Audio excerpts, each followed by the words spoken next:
Hello and welcome back to another episode of How to Play ABRSM Graded Piano Pieces. Today I'm looking at the Grade 2 C2 piece Way Out West, and it's quite a fun little tune to play and quite cheerful, and I'm going to play it for you now and break it down afterwards and give you some advice on how to go about learning it. We're going to start by looking at the tempo. 1-1-6, it's a nice tempo, everything's moving along at a fairly comfortable pace. So here we go.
So then, we can hear the left hand is the driving force behind this, with this kind of... And in fact, when you look at the tempo marker 1-1-6, there is a sign next to it telling you to basically swing the quavers. So that pair of quavers in that bracketed section there means you basically convert what would be straight into swing. That kind of style all the way through, and it's the same for the right hand. We're not going to play, which sounds very straight. We're going to go. So the best thing is just to keep listening to it being played, and then you can kind of get a sense of what to do there. So we've got to work on developing a crescendo and decrescendo, that sign there building up and then dropping down between the first two bars. So although it says MF, you've got to be careful. If you start really loud, it's hard to build up anymore. So that sort of tapering off of the sound towards the end. And that bit there. And then we're back to sort of not too loud. Building up. That's a really nice part of the style of the piece, the rising up of volume and the dropping of the volume. So just be careful when you start each of those phrases, not to go in really loud, just a medium level. Even if you were slightly soft, you can then build, which is also a good thing.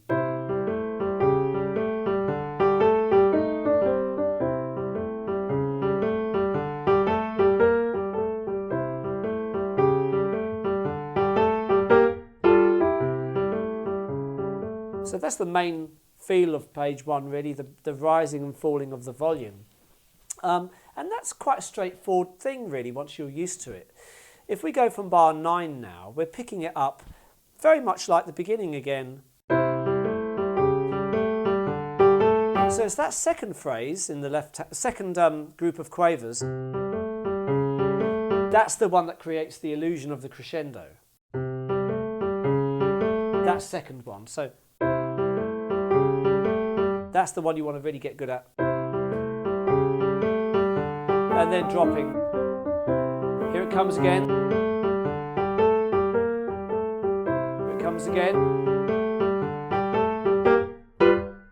So far it's all been about the same thing, watching the crescendos and keeping the left hand really rhythmically strong, you know. I'd definitely recommend practicing just the left hand for quite a while until that really settles down before trying to play hands together. Then we get to a new section in bar 17 where everything is kind of like more spaced out. The tempo is still the same, but it sounds slower because there's less going on in each beat. So if I just go from the end of bar, let's say I go from bar 15. Oops, I should be decrescendoing there. I slightly slow that bar down in 16 just to kind of ease into the next bar. A, because it sounds quite nice and it seems suitable, but also B, because it just sort of sets it up nicely, you know. It's just a bit easier to then go into the next bar. Now, when I played it a few minutes ago, I pedalled it, which is totally unnecessary. There's nothing there to tell you to use the sustain pedal. You don't have to do that. It was just me choosing to do that. So you don't have to do any pedaling at all here. What I was doing, I was holding the pedal down every time I was changing the left hand. It makes it a little bit more dreamy. But the way you would have to practice that would be pedaling each time you play a left-hand note. Otherwise, it's going to get very blurry very quickly. So it's an option, but not really that important. Bar 21 is building into bar 23. So we're going to have this sort of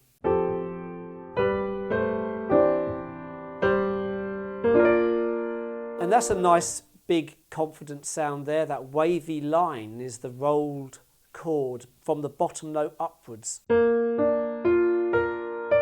it's worth just isolating that. And when you roll the notes, make sure you hold each note down. Then add the D and then the F and each one, so you create a nice layer. And eventually it becomes, with practice, you get that nice sound. But if you struggle to play that, really practice it slow.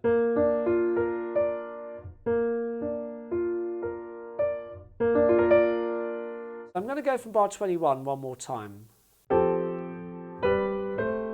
And by the way, in bar 21, there's also a little tiny detail there. The G at the start of the right-hand part is actually a semi-breve. So technically, the G is held down for the whole bar, which is just a little detail worth noting if you want to. A nice big chord, and then softer there. Finally, we're back to that.